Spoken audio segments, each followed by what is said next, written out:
Hello students, myself Ms. Deepak Nolia and welcome back in my channel.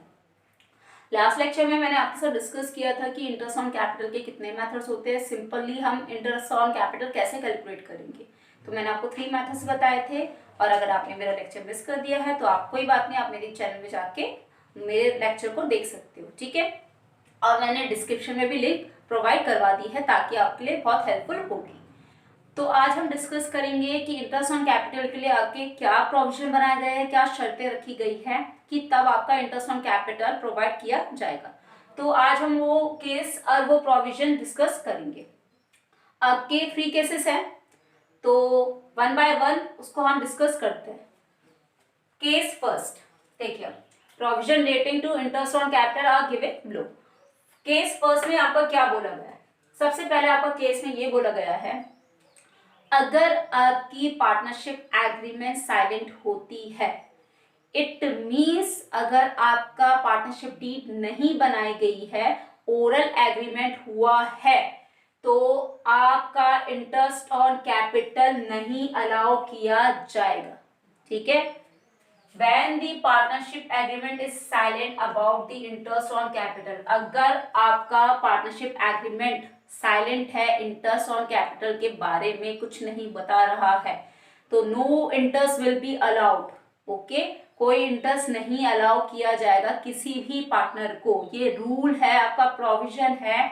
और अगर आपने मेरे लेक्चर्स देखे होंगे तो मैंने आपको प्रोविजन बता रखे हैं, rules applicable in the partnership deed, ठीक है, in the absence of partnership deed. आपका एक पूरा एक टॉपिक मैंने करवाया था, कवर करा रखा, उसमें आपका पूरा पता चल जाएगा कि किसके लिए आपके पार्टनरशिप डीड में अगर ओरल होती है तो क्या क्या आपके रूल बनाए गए हैं, ओके।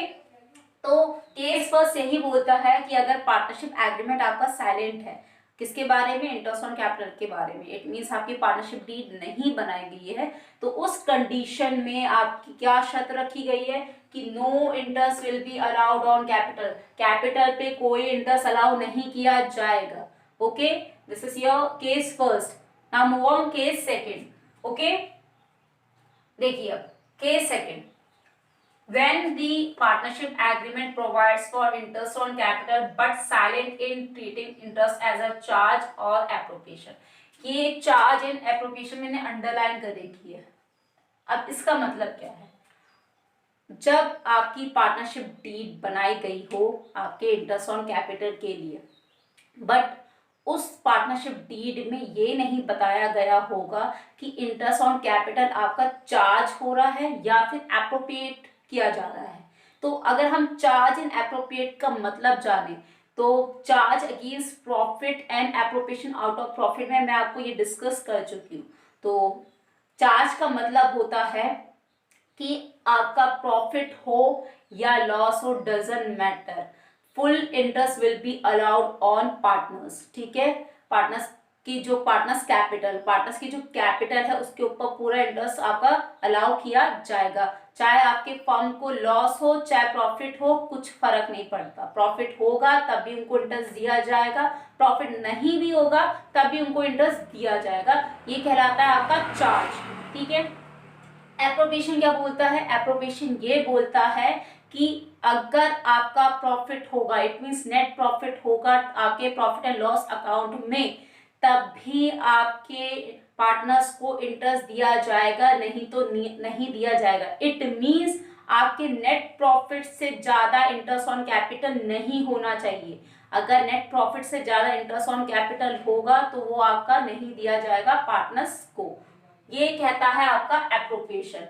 तो यहाँ इस कंडीशन में ये बोला गया है कि अगर पार्टनरशिप एग्रीमेंट आपकी प्रोवाइड की जा रही है किसके लिए? इंटरेस्ट ऑन कैपिटल के लिए, बट वो साइलेंट है। साइलेंट का मतलब ये नहीं बताया गया है कि वो चार्ज हो रही है या फिर एप्रोप्रिएट हो रही है। तो अगर ये चीज मिसिंग है आपके उस एग्रीमेंट में, आपके उस पार्टनरशिप एग्रीमेंट में, तो उसके लिए भी आपके 3 कंडीशन प्रोवाइड किए गए हैं। First of all, interest on capital will be allowed only when there is profit. आपको यहाँ क्लियर बोल रखा है इंटरेस्ट ऑन कैपिटल तभी दिया जाएगा जब फर्म को प्रॉफिट होगा। इट मीन्स मतलब जब आपके नेट प्रॉफिट होगा, प्रॉफिट एंड लॉस अकाउंट में।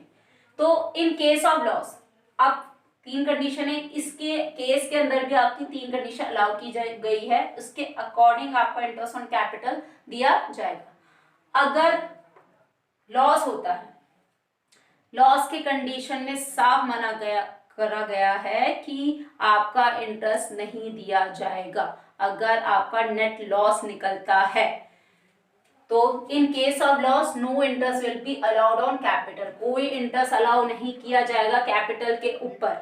Second, when the profit before interest is equal to और more than the amount of interest, जब आपका प्रॉफिट इंटरेस्ट से, मतलब इंटरेस्ट जो कैपिटल पे इंटरेस्ट चार्ज किया अलाउ किया जा रहा है, उस इंटरेस्ट से आपका या तो प्रॉफिट इक्वल होगा, ठीक है, या फिर आपका प्रॉफिट जो आपका ज्यादा होगा, तो उस कंडीशन में full interest will be allowed. It means अगर आपका नेट प्रॉफिट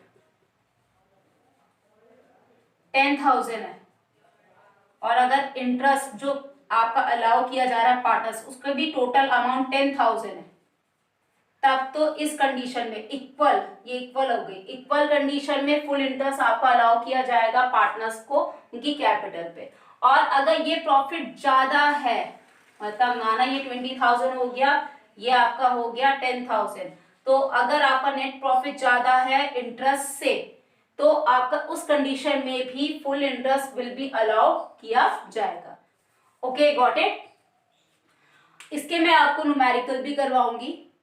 आज मैं आपको पूरा डिस्कस करवा रही हूँ कि आपका ये प्रोविजन क्या रखे गए, क्या शर्त रखे गए हैं। नेक्स्ट लेक्चर में मैं आपको इसके रिलेटेड क्वेश्चन आंसर जरूर करवाऊंगी ताकि आपको और ज्यादा क्लियर हो जाए। और अगर आपको मेरे प्रीवियस लेक्चर भी देखने हैं इंटरेस्ट ऑन कैपिटल के रिगार्डिंग, तो मैंने आपको लेक्चर भी प्रोवाइड करवा रखे हैं और अपने डिस्क्रिप्शन में भी डाल रखा है ताकि आपको मदद मिले, ठीक है। तो आप वो लेक्चर भी देखकर आपको पता लग जाएगा इंटरेस्ट ऑन कैपिटल के सिंपल मेथड क्या होते हैं, और उसके बाद अगर उसमें शर्तें रखी गई, प्रोविजन रखे गए, तो उसके बाद आपका क्या शर्तें लगाई गई है, ठीक है, और क्या क्या केसेस आपके प्रोवाइड किए गए।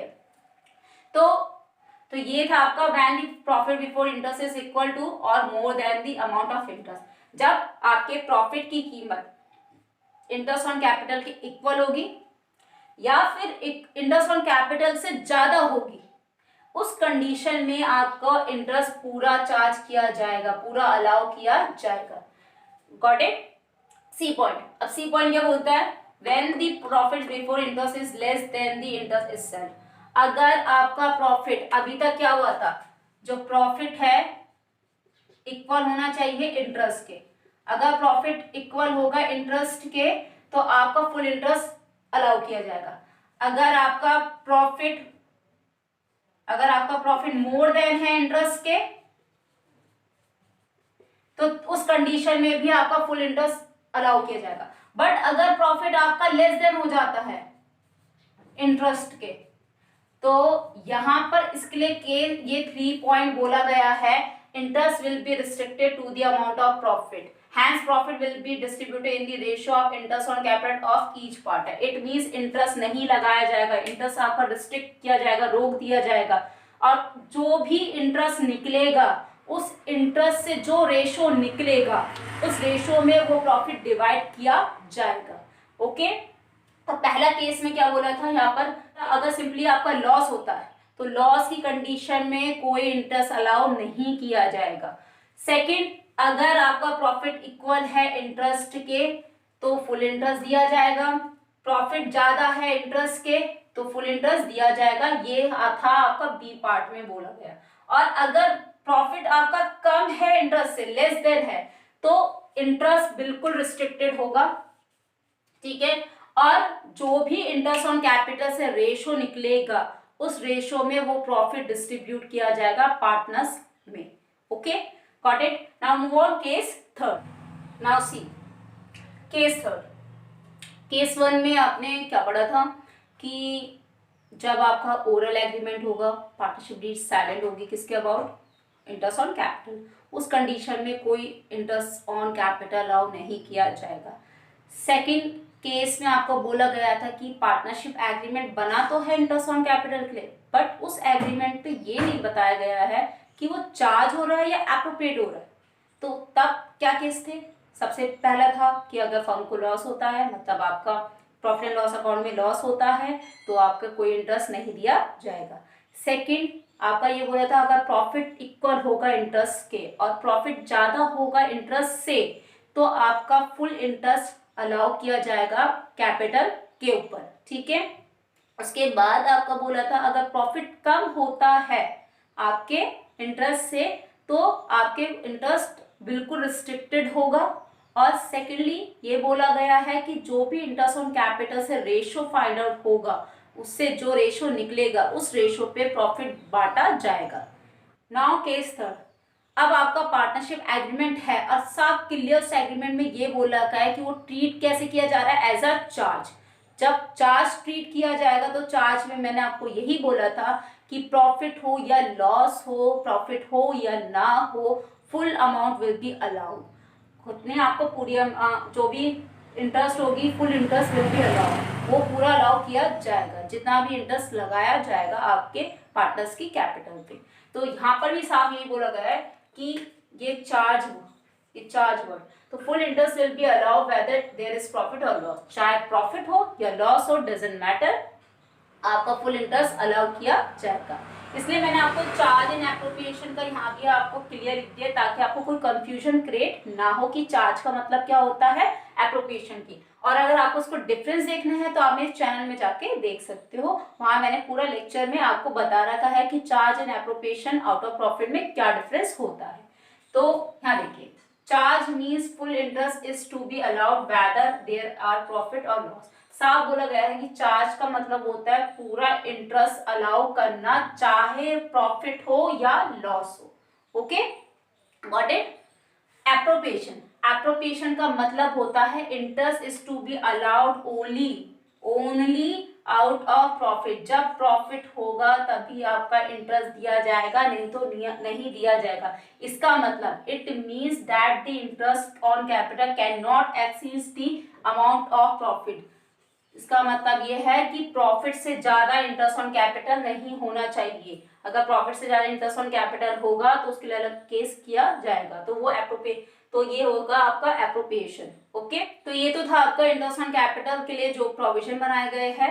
नाउ नेक्स्ट लेक्चर में मैं आपको इससे रिलेटेड क्वेश्चन आंसर्स करवाऊंगी ताकि आपको बिल्कुल क्लियर हो जाए कि इन केसेस से आपके क्वेश्चन कैसे टैकल किए जाते हैं, कैसे सॉल्व किए जाते हैं, ताकि आपको कोई कंफ्यूजन क्रिएट ना हो। और अगर आपको इन पॉइंट्स में, इन केसेस में कुछ समझ में नहीं आया होगा, कोई पॉइंट में दिक्कत आई होगी, तो आप बिल्कुल मेरे को कमेंट बॉक्स में लिख के भेज सकते हैं। तो so that's all for today.